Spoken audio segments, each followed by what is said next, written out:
We're so glad you are here with us today. Let's start things off by introducing Katie Tammany. Katie is the Chief Marketing Officer at Monrovia, but she is also our plant pairing expert and trend spotter, bringing us insights into wonderful ways that we can enjoy our outdoor spaces. Katie has more than 25 years of expertise in lifestyle and leisure industries, and she is the former editor of Sunset Magazine. She's also a longtime avid gardener with specific interests in the connections between gardening, art, health, and well-being. Hi, Katie. Hello, it's good to be back. Uh, I'd also like you to meet Georgia Clay. Georgia is the plant selections manager at Monrovia, which means she is our go-to plant expert. Georgia has a wealth of experience in the industry, and in her role at Monrovia, she works with breeders and plant finders from around the world to bring new plants to market. And she has some great selections to share with us today. With that, I will hand things off to Katie to kick it off. Great. Good morning, Georgia. Good morning, Katie. Let's talk about um, trends and new plants.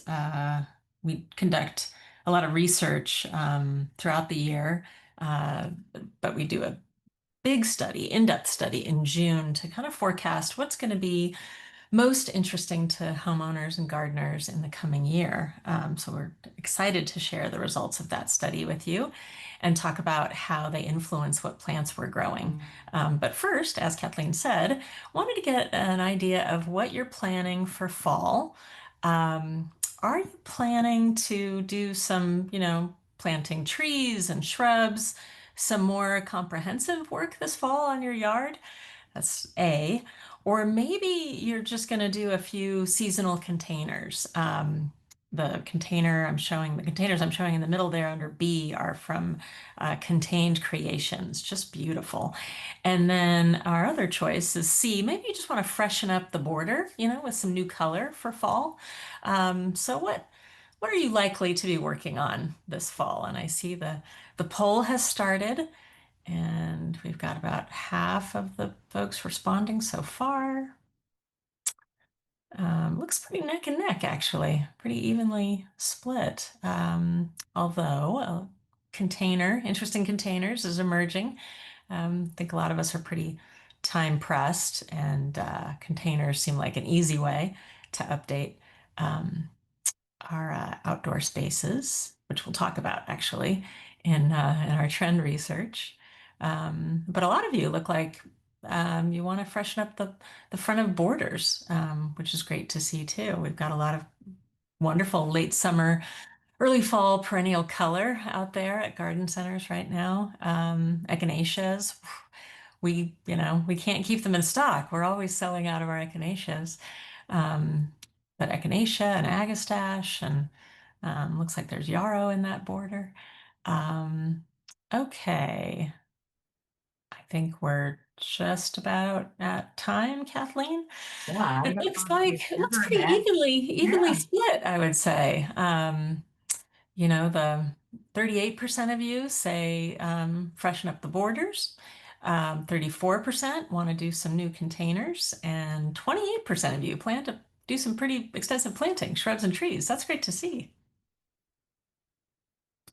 All right. And I'm going to move the poll out of the way. Okay. Oop, trying to do that. Okay. Well, let's talk about after fall and what's coming next. So, as I said, we conduct a lot of research over the year, but particularly right after spring to get an idea of what's coming. Oops. And the first trend I want to talk about is something that we're calling the Sunday garden. So, interest in easy to maintain plants is ever increasing as we feel more time pressed and more anxious about, world events. We want to create relaxing, soothing spaces that are almost like a backdrop to our lives. And part of that is investing in beautiful evergreens, beautiful flowering shrubs. So what we're seeing is an increased interest among homeowners in what we call low maintenance evergreens like boxwoods and ilex and other greenery shrubs that have that soothing, everlasting feel. And then adding in classics like roses, hydrangeas, jasmine, lavender for kind of a timeless nostalgia feel. That creates this relaxing ambiance. Looks like this woman that I'm showing here is actually making a paella with friends in this beautiful yard. So this is kind of it's a dream that we want to, have. And part of making it a dream is choosing plants that are really easy to take care of. And a lot of the newer varieties on the market have that appeal. So George is going to take us through some good choices. Yeah, so there's a lot to choose from in this, but I've chosen a couple. The first is Tight Squeeze, which is a Western red cedar. This is a beautiful plant for creating that sort of green wall to kind of enclose that space. What we like about this is that it stays much tighter and smaller than other similar varieties. So if you think about maybe a thuya like Green Giant, that is going to be 30 feet plus in about 10 years. It grows really big. And this is going to be about 12 to 15 feet tall in 10 years. So this was found at our nursery as a sport off of Green Giant, and it is significantly tighter and smaller, more compact. So great for a smaller garden. Also love that it thrives in heat and humidity. So windbreak, screen in those tougher climates, this is a great option for you.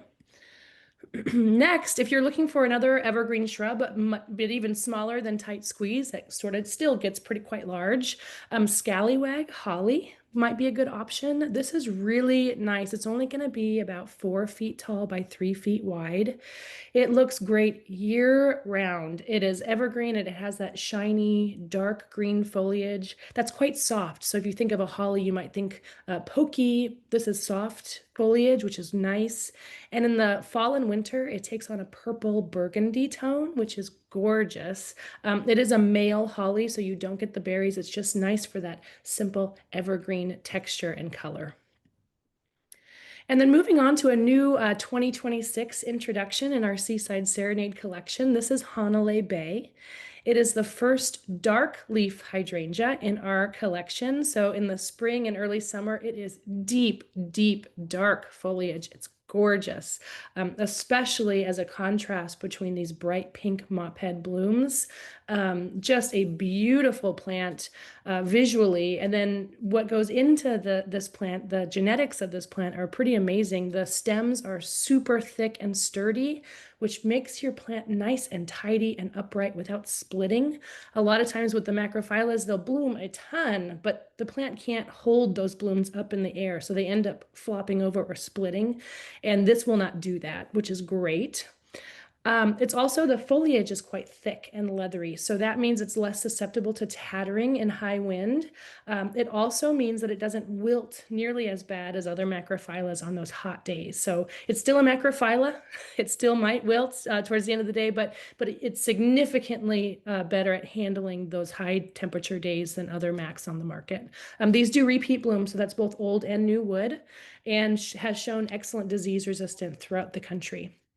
Now, we put our hydrangeas through pretty rigorous testing, and this has been fabulous from coast to coast, so that's great. And then down below is Bar Harbor, which is another Seaside Serenade, but this is the only arborescence variety in the collection. So sometimes arborescents are called wild hydrangeas. It's a genus, it's a species that's native to the eastern United States, so all the way from New York down to parts of Florida, so a huge range, super hardy, all the way to zone 3.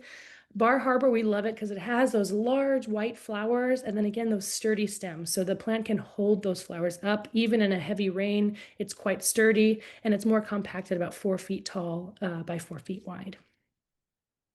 And then next is Heavenly Ascent Pink Climbing Rose. This is one of our newest roses that we've introduced.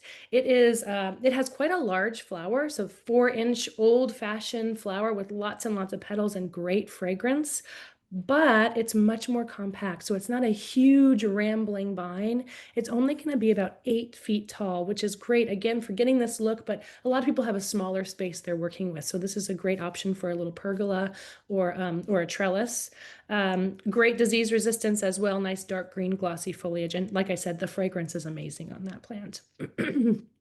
And then star jasmine, another vine for fragrance. So if you live in a warmer area, star jasmine is fantastic, evergreen vine, and those flowers there don't get much better than that in terms of fragrance.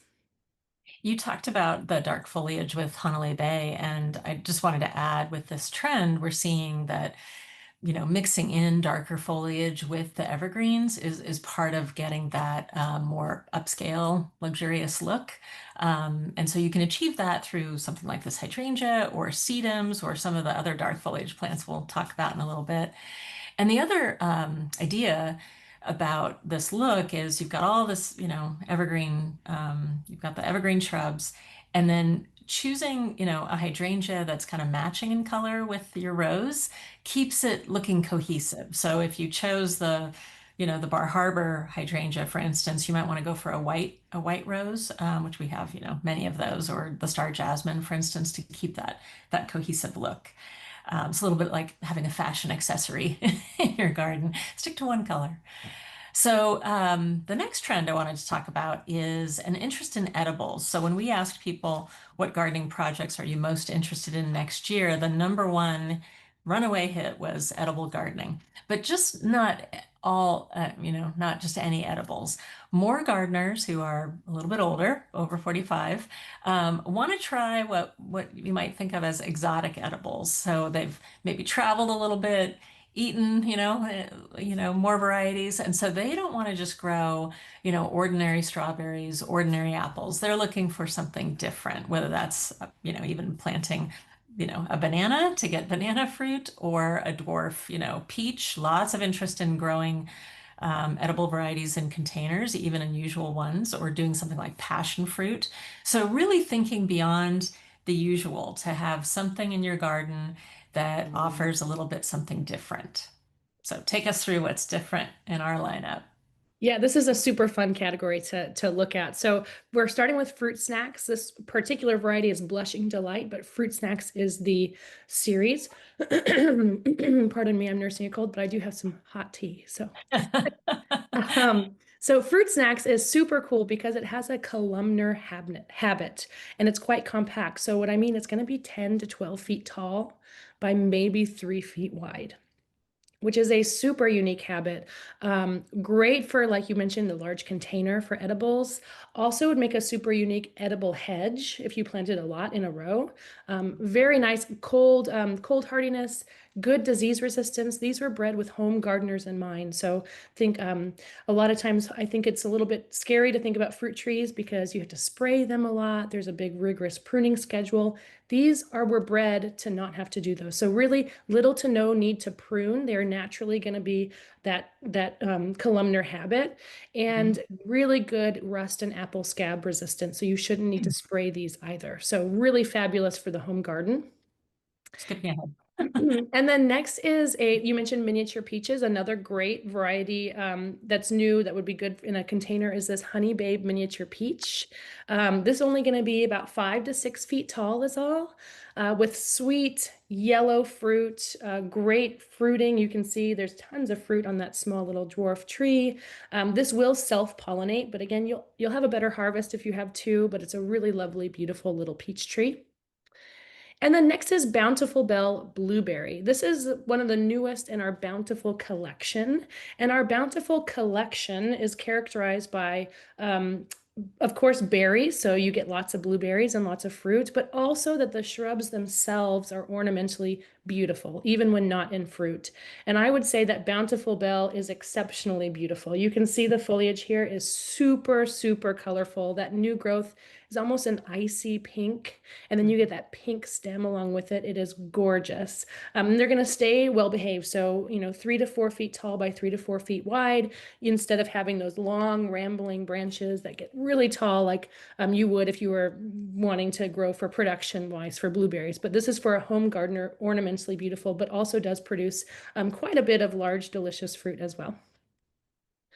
And then below is Chicago Hardy Fig. So this is one of the most versatile figs. If you're in a colder area, this is a great variety for you. So typical figs are hardy to zone 8, but Chicago Hardy is for zone 6.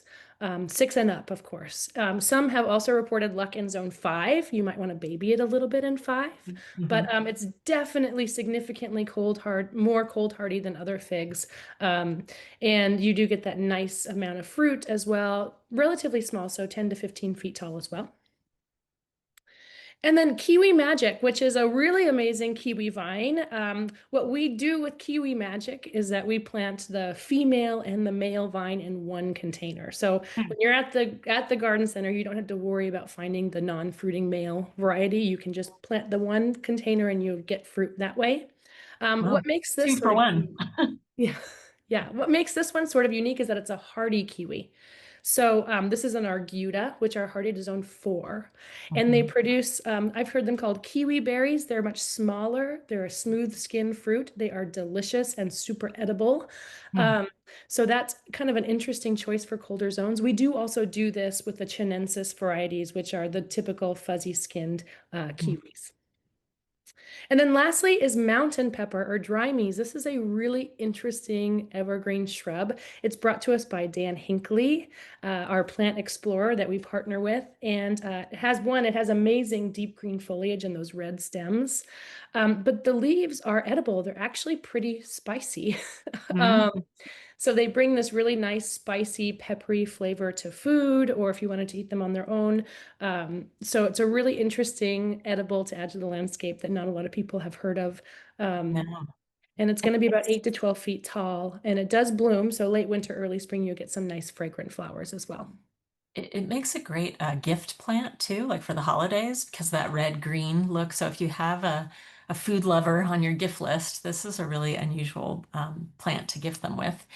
And we've added the deer icon you can see next to it. Throughout this presentation, you'll see some of the plants that are deer resistant, although, that's always, depending on how hungry the deer are and where you are. But this we feel like is a really good choice if you're looking for something deer resistant as well, to add to your edible garden. Okay, so let's see, next, patio culture. So the other thing we found in our research is that more and more gardeners are wanting to create whole gardens in their patio space, on decks, really looking to create, that place to relax and unwind that is more than just planting annuals in containers. It's really looking at variegated foliage. It's looking for interesting shrubs that will stay good looking over time. Thinking about tropicals, of course, and putting container when you are blending, plants together, really blending for texture and foliage color. So we expect that we're going to be showing a lot more, how to, um, uh, garden in containers in the coming year. Yeah, so this first life really focuses on a lot of evergreens on this slide. So one, Hebe Surf Break. This is a new Hebe in our collection. It's a beautiful variegated leaf, so you get that creamy yellow and green variegation, and you can see the pops of purple pink on the new growth, and that new growth is flushing throughout the season. So oftentimes you have that nice pink purple overlay to it. A nice rounded habit. So when you think about containers, you don't want to be trimming your containers to keep them in check too often. So we want something that's going to be really nice and rounded on its own. So this is going to be about 20 inches tall and wide naturally. So really nice size for containers. It just I has soft pink flowers in the summer. Yeah, I planted this like over a month ago, and it's just one plant in a container. Looks stunning. I left for 2 weeks, forgot to tell my husband to water it. Came back, it looks fantastic. So that's the other great thing about planting one shrub in a container is, lower maintenance in case you forget Hmm. to do something. Yeah. Oops. Yeah, and I think golf ball pittosporum would be another, probably in that same category of something that you could maybe leave for a little while and come back to, and it'd still be looking great. Golf ball pittosporum has that really lovely rounded shape as well. It shears really well, so while it naturally is going to get taller than 20 inches tall and wide, it's really easy to shape and to shear into whatever you want it to be. It can be for you, but it does have a naturally rounded shape, hence the name golf ball.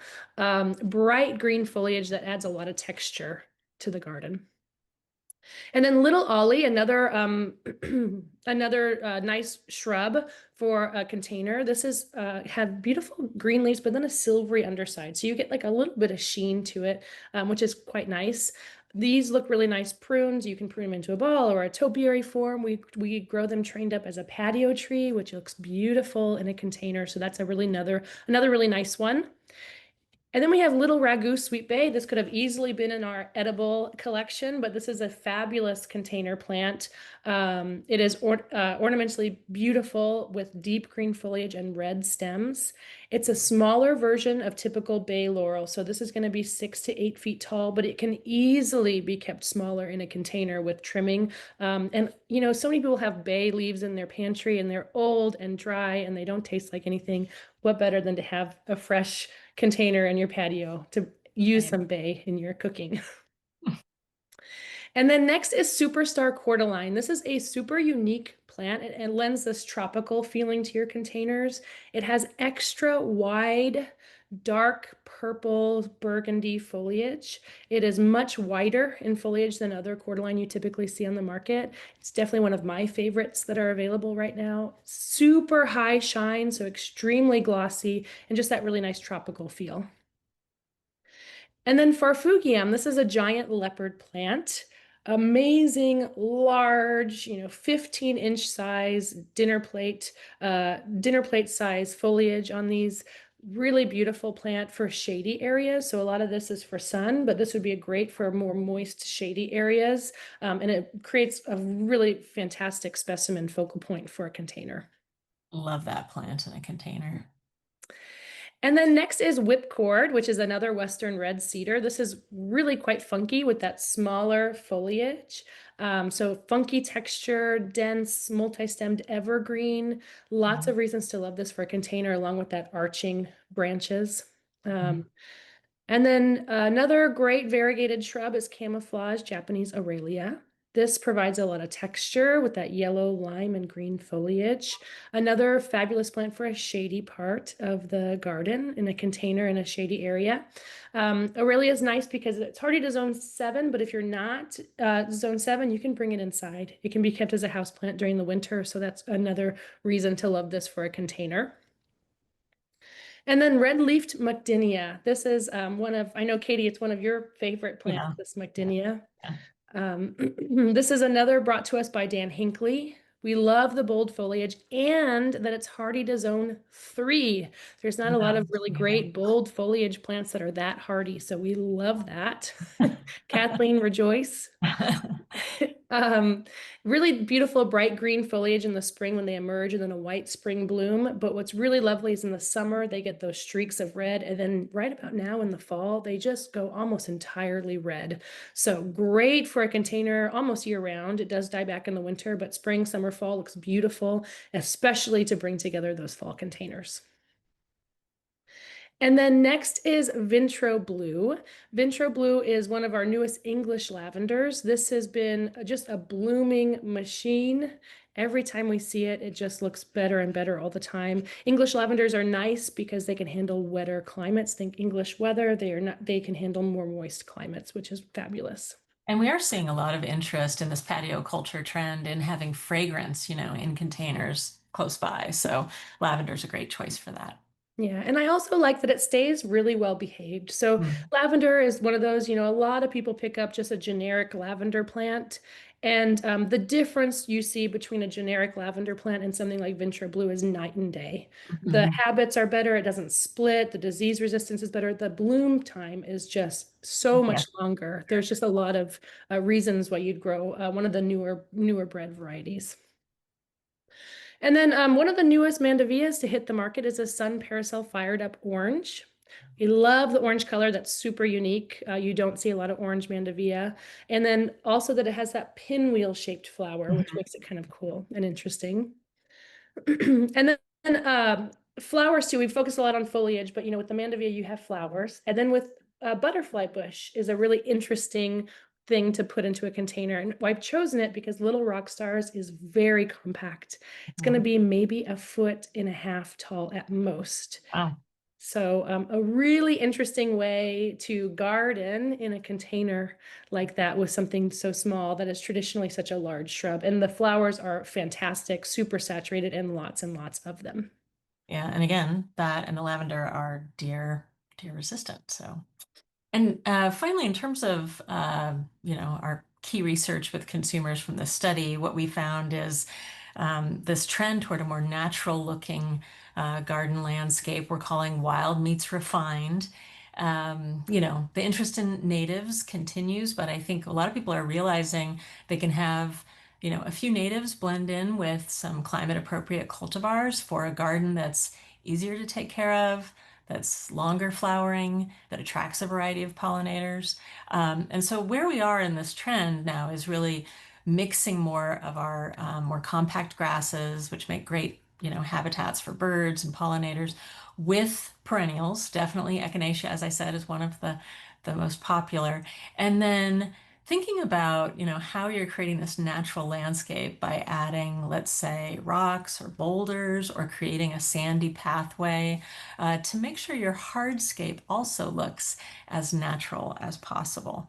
So when we talk about plants and we're wanting a little bit of a wilder, pollinator-friendly look, but refined in the sense that they stay either more compact or just a better habit, you've made these are some stunning selections. Some are new, and some we've just had it for a couple of years. Yeah, so there's so much to choose from with these, and I agree. The newer breeding just takes those classic plants and shrinks them down. They bloom earlier, they bloom longer, brighter, larger flowers, all sorts of reasons to love them. And this Giotto is a fabulous selection for those reasons. Heliopsis is the scientific name for oxeye sunflower, and that is a genus native to North America. This is a cultivar, so this was bred, and it was bred for a compact habit, so it stays about 1.5 feet tall and more flowers over a longer flowering period. And then they really branch well, so they're going to stay looking really nice in the garden. And they have these outstanding double flowers. They are just gorgeous, a prolific summer bloomer, great for pollinators, just really adds a lot of cheer to the landscape. This Giotto is the newest All-American selection winner for 2026. And so that means that throughout the entire country, professionals, independent garden centers, volunteers, a lot of different people trial this against the current available varieties on the market, and this has proven to be an outstanding selection. So we'll have this ready to go in 2026. We're really looking forward to adding it to our collection. And then next is Pink Pearl Agastache. This is a wonderful Agastache. It's quite unique for its shorter, more compact habit. So again, about 1.5 feet tall, and the blooms literally cover the entire plant. It blooms for so long, and there are tons of flowers throughout the year. Great for hummingbirds, great for pollinators, and that really nice multi-tone look with the salmon buds paired with the light pink flower is really quite stunning. And then echinacea, you've mentioned echinacea. They do a great job welcoming pollinators and wildlife to the garden. Sun Seekers is a really new collection of echinacea, and we feel it's the best breeding on the market. It's the best available. They have very unique forms. You can see that sort of stacked petal on petal form there. Absolutely beautiful. I love rainbow because it changes. So it goes from orange to salmon to lavender pink, really beautiful flower colors there. But what we like about it as well is the habit. They're going to stay really well branched and low. So they're going to be about 2 feet tall or so in the garden. They're not going to flop over. There's no need to stake them, and they just bloom and bloom and bloom without those colors fading out. The colors stay quite rich on the plant as well. So they look great for a really long time. And then next is Darkfire Crocosmia. This is a Monrovia exclusive plant we're really excited to share in 2026. This has smoky, bronzy foliage, so that dark foliage theme that we're talking about, paired with red, yellow, and orange flowers. Absolutely stunning. Crocosmia is a hit with hummingbirds. I would say it's by far the most hummingbirds I see is on a Crocosmia. They just love those plants. And then Picture Perfect catmint. This is a new cultivar of Nepeta. It is one of my favorites. It was in trial, and then again seeing it out in the field this year. It's just a beautiful plant. Super large blooms, visibly larger than other varieties on the market, and much more tidy. So it's going to be about 12 inches taller than the flowers sit right above the foliage there. So great for looks, and then it also blooms nonstop, spring through frost. And then Monarda, this is a Be Mine Red. This is new for 2026. Monarda can be plagued with powdery mildew, but this Be Mine series has been bred to be highly disease resistant to mildew. So that's fabulous for the garden. It makes it much easier to maintain. It also has super saturated flowers. You can see just how vibrant that bloom is and a high flower count. Again, nice for hummingbirds with those tubular flowers on the Monarda. Um, Before we go, on off of this slide, I just want to say the dark fire crocosmia, even when it doesn't have blooms on it, the foliage is so striking and just has so much dimension to it that it really stops people. So now let's talk about the grasses that you might blend in with these perennials. Yeah, so there's a lot of grass options. These are four of our favorites right now. Fine China sedge is another Dan Hinckley plant. It quickly forms this beautiful, you can see it, that mounding sort of waterfall arch to it with the fine leaves.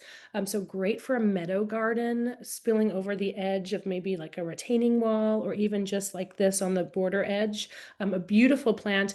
Dan Hinckley himself has says it never has had a bad day. So it's a really good for that longevity to make letting your garden look really nice. Maybe when your other things are coming in and out, you always have this fine china there as a steady plant to look nice. And then next to that is Stars and Stripes bulrush, which is a scirpus. Scirpus is another native genus to the United States. This Stars and Stripes was bred, it's a cultivar, and it was bred in Chicago by Intrinsic Perennials. So it was bred for this bright variegation. It has a yellow center and a green edge. It's really striking in the garden and in a container. In the Scirpus, it's adapted to seasonal flooding. It's also adapted to seasonal drought. So it's really quite resilient to a lot of different things. That's great. Yeah. And then, and that's brand new. So that'll be 2026. We'll have Stars and Stripes out. And then How oh, go tall ahead. does it get? Sorry, how tall does it get? It gets about a foot and a half, maybe 2 feet at most in flower. Yeah, Mm-hmm. so it's a nice low growing grass. Uh-huh. And then next is Smoke Signal. This is more of an upright grass. So this is will be, 3 to 4 feet tall, which is actually pretty compact for a blue stem. What we love, you can see the foliage is that beautiful blue, scarlets and purples, just a really fantastic plant that changes tone into the fall. So you get, it sort of lights up and looks really quite lovely. And then ginger love. This is a fountain grass or pennisetum. This is one of our favorites. It has a really beautiful, rounded, 3 feet tall at max habit, so quite short for a pennisetum and quite sturdy. You'll notice a lot of pennisetum when the rain comes, they'll flop over. This one doesn't do that. It just stands sturdy and upright. Large plumes that you can see have that golden red sort of orange look to them. Just beautiful, especially when the sun hits just right at that time of day. The plumes just really light up. And this looks great in a container too, which I also wanted to add, the wild meets refined look, you can have that in a container. You can mix grasses and perennials, beautifully in a container. So we were touching on dark foliage a little bit before, but I wanted to go into more discussion about that because this continues to be a growing trend. We see it in the sort of Sunday garden, a way to have contrast with your evergreens in the sort of Sunday garden look. But it's also, wonderful around fall if you're doing some more elevated Halloween decor. It's a great to have some more dark foliage in your containers, whether that's through heuchera or, there's a physocarpus there, our nine bark. And then the other aspects of the Goth garden are, maybe adding in, for contrast to the dark foliage, bright greens, whether that's ferns or, other sort of chartreuse green foliage, or white blooms look beautiful paired with dark foliage. I think having stonework or ironwork or weaving in some antique pieces in your garden looks really lovely with the dark foliage and just sort of brings that bit of history. And you can get a little spooky, or you can go a little bit more elegant in your accessorizing your garden. So let's talk about favorite dark foliage or goth garden options. Yeah, so one I had to start with heuchera because heuchera are ever versatile and they've got great foliage color. This Balboa Sunset got that really deep dark purple. But what I love about it is it's sort of interesting because the foliage itself is way more wavy and sort of undulating as opposed to more flat. And so you get to look at the backside as well of the leaf. And the backside is this really beautiful burgundy purple red tone. So you get this sort of two-tone look with the deep dark and then that more bright red color underneath. A beautiful heuchera. And then next is a snake root. This is called pink spike. Snake root's great for shady gardens, and it has this dark, deep chocolate purple foliage, and then nearly white. It does tinge a little light pink, but it's nearly white flowers in the late summer and fall.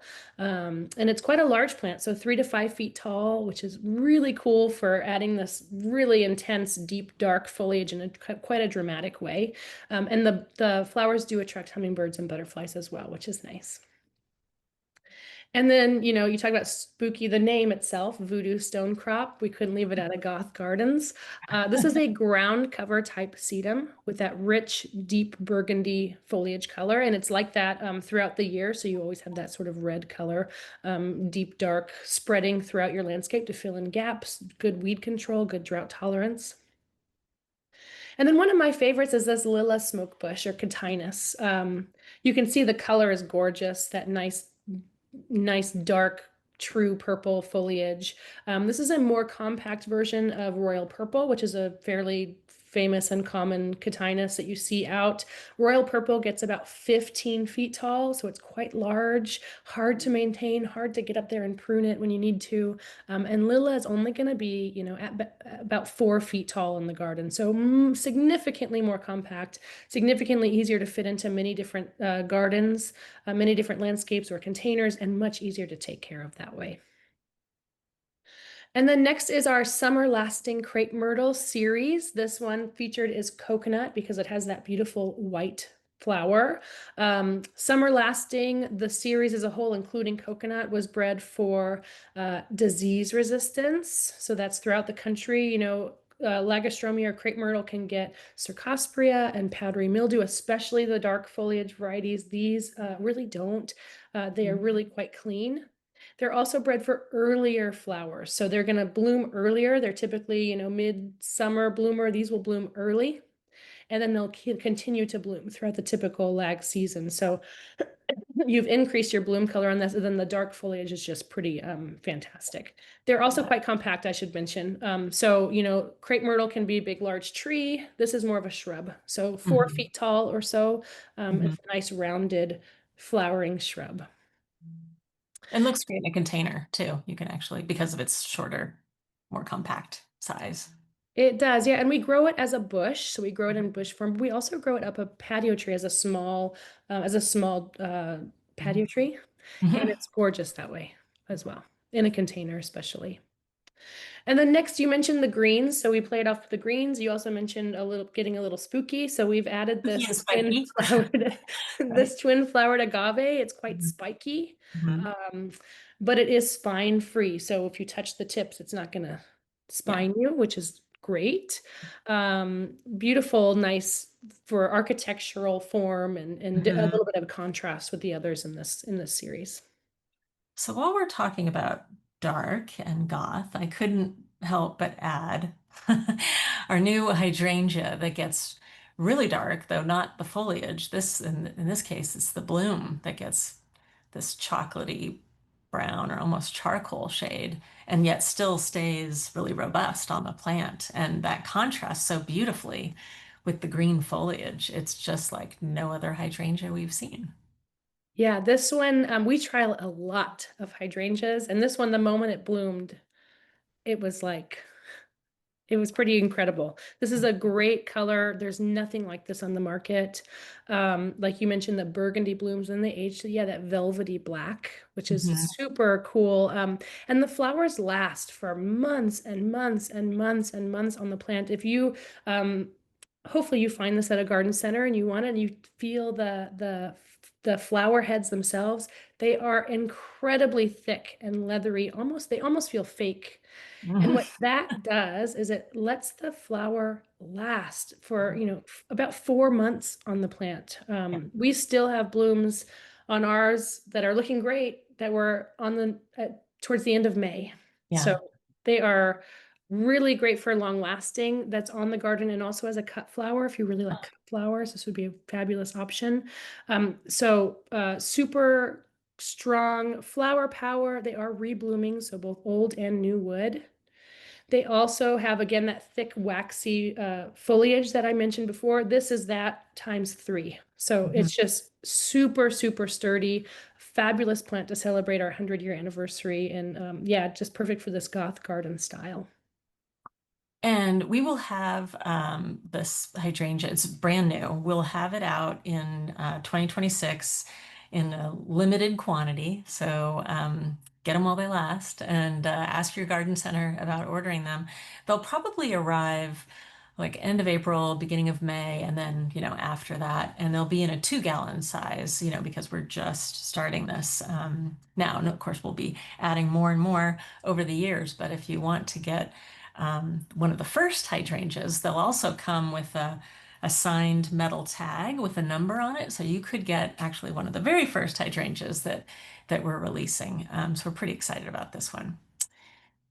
The next trend I wanted to talk about, though, is one, thinking more and more about, changes in our climate and how much we're hearing from gardeners about heat resilient plants and the need for plants that can really stand up in the heat, whether that's heat and humidity or arid, heat. Um, I think more and more gardeners are faced with, extreme temperature changes and want to make sure that they choose plants that can not just survive, but really thrive in that climate. We've got, a few that we wanted to talk about, and some of which are also deer resistant. Yeah, there's quite a bit in this category. I've chosen some of our favorites Mhm. that are really versatile. So sunset manzanita. Manzanita is a wonderful drought-tolerant California native genus. Sunset has a nice dense mounding habit, so it's going to be 5 to 8 feet tall and wide depending on your climate. The leaves you can see here is that's when they first emerge. They've got this bright coppery color. And then as they mature, they go to a shiny green. Great for full sun, low water. Manzanita does have that peeling bark. So while this is a shrub, if you chose to prune it in a way that showed more of the bark or the trunk, you'd get that extra layer of interest with that peeling, nice cinnamon colored bark. And then half pint penstemon. This is a pinifolius, which is a genus from North America again. Super, super tough penstemon. And it's very short. So half pint, it's that name. It's very fitting because it's going to be about 1.5 feet tall is all. So very sturdy, super showy, bright red, tubular flowers. Great again for hummingbirds. And with this half pint, the more heat, the better. So bring it on. It can be in a rock garden, full sun, super Wow, hardy zone 4, super tough, super resilient plant. it's great. And not all penstemon are like that. No, they're usually a super tough genus, but this is by far, this is definitely one of the toughest ones you can get. Yeah. So just another, I guess it reinforces this idea that, not all penstemon are alike, just like not all lavender are alike. You really want to search out, the right variety. And actually that penstemon is also deer resistant. So Yeah, and this is out of Plant Select, which is it partners with Colorado State University, so great for that sort of like mm, desert, like high heat. Really, that's a really hard area it to is. Yeah. garden. Yeah, Yeah. and even the Midwest, this would be a great plant for those areas as well. I love the color too, just really vibrant. Very vibrant. Yeah. And then next is American Gold Rush Rudbeckia. So this is Black-Eyed Susan, another super tough genus from North America. Very tolerant of hot and humid summers, which is what a lot of us deal with. American Gold Rush is a cultivar, and it was bred for to be smaller in stature. So it's going to be, 2 to 3 feet tall and wide, as opposed to much larger than that. And it does have a super high bloom count, so it blooms for a very long season. Rudbeckia can get some leaf spot issues, especially the more humid you get, the more leaf spot you end up getting. But American Gold Rush is really clean. It has this narrow, almost hairy foliage, and when you get that, it's less likely to get that leaf spot. So it's a much more low maintenance, disease-free Rudbeckia selection. And then Lantana. Lantana is foolproof. It's super heat tolerant, and it just provides the blooms throughout the entire year. So this is a lovely new selection in our Fiesta series. It's Limonada Rosa, a bright pink flower with that nice yellow center. The flowers on these are sterile, which helps us get a ton of flower power on this plant. So instead of putting energy into creating seed, it's putting its energy into producing more and more and more flowers, and it blooms like crazy. Great for a long season annual in colder areas, and then also great almost year round in warmer areas. I love that we're adding to the Fiesta series because, as you said, it's amazing how many blooms are on one plant. And we also do these as patio trees. Our patio tree lantana make just wonderful container plants. So something else. Definitely. And it's an option if you've got a garage or somewhere to overwinter. Lantana, you can overwinter those, take some precaution, but you could purchase a patio tree like that, even if you're not in the hardy zone, and sort of baby it, and you can have it for years to come. Wow. Next is a Gaillardia or blanket flower. We have a new one coming for 2026 in the Spin Top series. It's called Mariachi Red. You can see that really interesting, almost trumpet-shaped petal. Quite a beautiful bloom on this. Gaillardias are great because they have a super long flowering period, and they can handle that high heat and droughty conditions. Spin Top Mariachi Red extends the bloom time, so it blooms earlier than other varieties, and then it continues to flower late. So when you get an intentionally bred variety, you can always sow seed. But the difference between a seed Gaillardia and something like Spin Top Mariachi Red, you can see it in your garden with just the amount of blooms that you get in that long season. You just have it makes your garden looks really nice for a very long period of time. I also love that it hides the bloom, so you get a lot of blooms, and then when it's done, the new bloom covers the old one. Huh. So you get this continual fresh look throughout the year. Nice. And then lastly is Canova, which is a series of canna lily, and this is Gold Leopard, which is the newest in the series. That's a bright yellow flower and orange speckles. The Canova series was bred in the Netherlands, so it does great in cooler climates, but they also have proven to have superior heat tolerance. So the Canova series really, really thrive in hot, muggy summer. So we know there's a hot and dry climate. There's also hot and muggy, and canna lily is a great addition to those hot and muggy areas. Consistently blooms throughout the summer. And does it stay kind of more compact than other cannas? It does, yeah. So this is going to be, 3 feet tall. Mm. It's nice and bushy, so it does stay Yeah. a little more compact than others. Yeah, that's nice. I always learned so much from you in these webinars. I just come away with, wanting more plants in my garden next spring, and I hope our listeners who've been tuning in feel the same. That's what we came to talk about, but I'm sure there might be a few questions out there that we can answer. So I'm going to toss it back to Kathleen. Yeah, lots of great questions today, and great job to the team answering them. One of the things that I was hoping you two could talk to us a little bit about is that we've had a few questions about, can I really put a shrub into a container?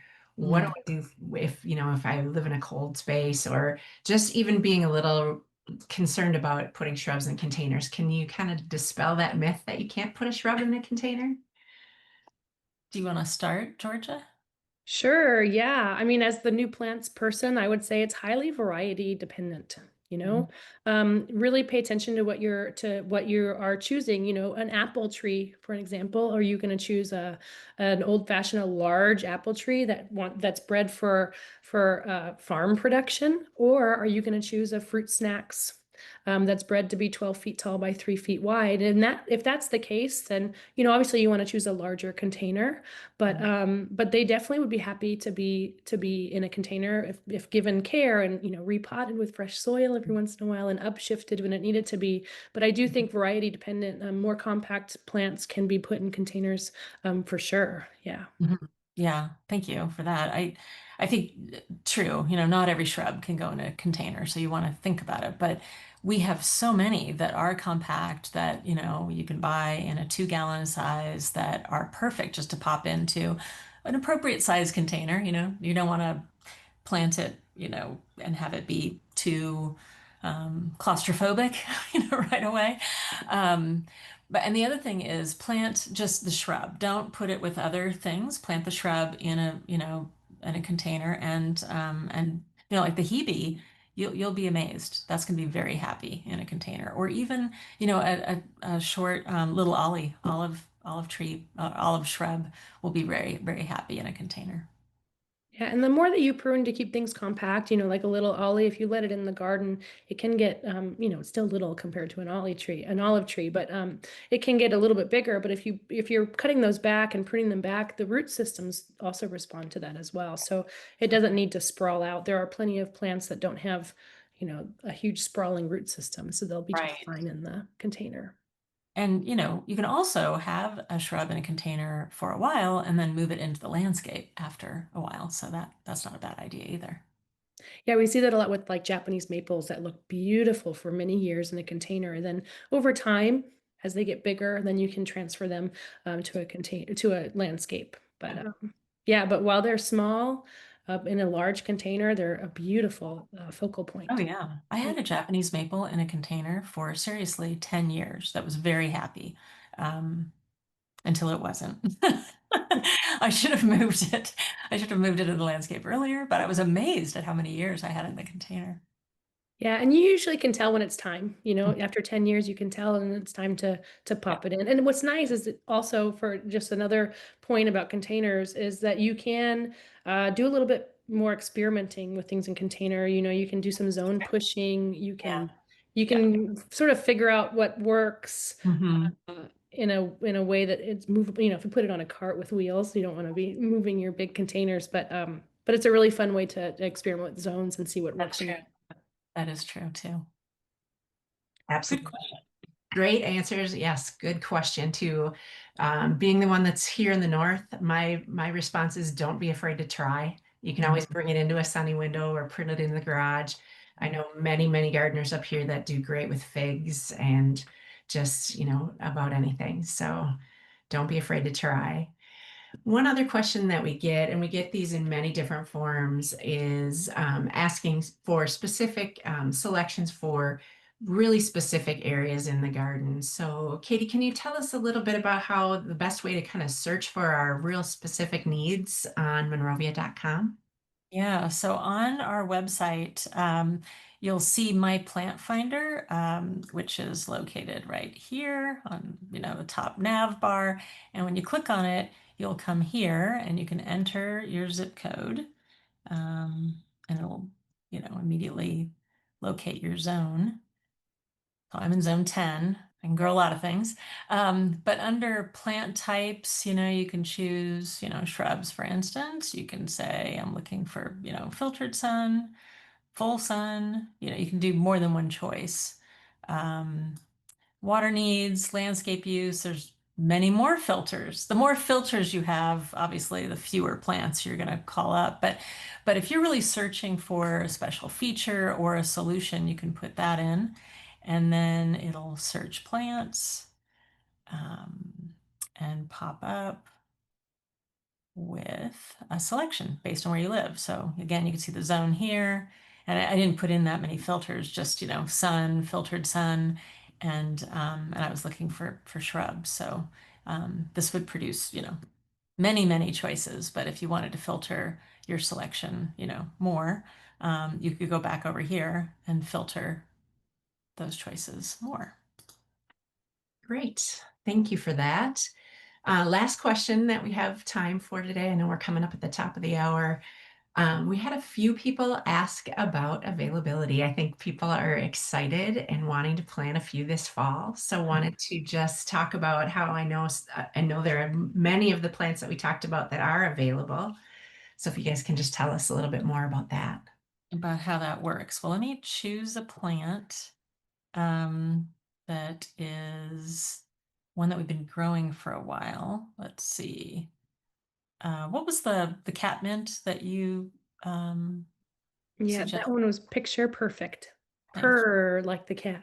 Oh yeah, picture catmint. All the cat puns for the Nepeta.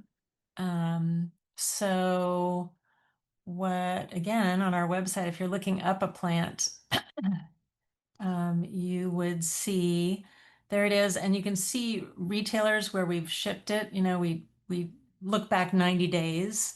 If we've shipped it within the last 90 days to this store, it'll be listed, and you can call to see if they still have it. And again, this would be by where you live. It's logging my IP address for my website or my zip code, and it's telling me this is the closest one that has ordered the plant. If you're interested in a plant that's really new and we don't have it, we haven't shipped it yet because it's for next spring, I would talk to your local garden center about seeing if they can add it to their order because they're probably working with our sales reps right now to plan what they're going to get in for next spring. So put in a word and say, hey, I watched, the Monrovia webinar. I'm really interested in this plant. Is this something you can order so that they can get it for you? And all of the plants that I chose for this webinar, we chose for the webinar, should be available in 2026, if not already available. So, Right. Katie, that's a great tip. Asking your garden center for it is a great way to get them to bring in some of this new stuff, if Mhm. they know that there's somebody who wants it. Yeah. Well, I know my wish list is much longer after today's discussion, which is always a good thing. So thank you both for all of the great info. Just wanted to give everybody a quick reminder that you will be receiving a link to the presentation today, and that link will also include a list of all the plants that were talked about and more information on those as well. So Katie, I will toss it back to you. Okay, thanks for joining us, everyone, and I hope you follow along to future webinars by subscribing to our email newsletter, Grow Beautifully. You can sign up on our website if you're not already receiving our monthly newsletter. But join us there, and we'll have more events coming up next spring. Sounds great. Bye, Bye. everybody. Have Thank a great you. fall. All right. Bye.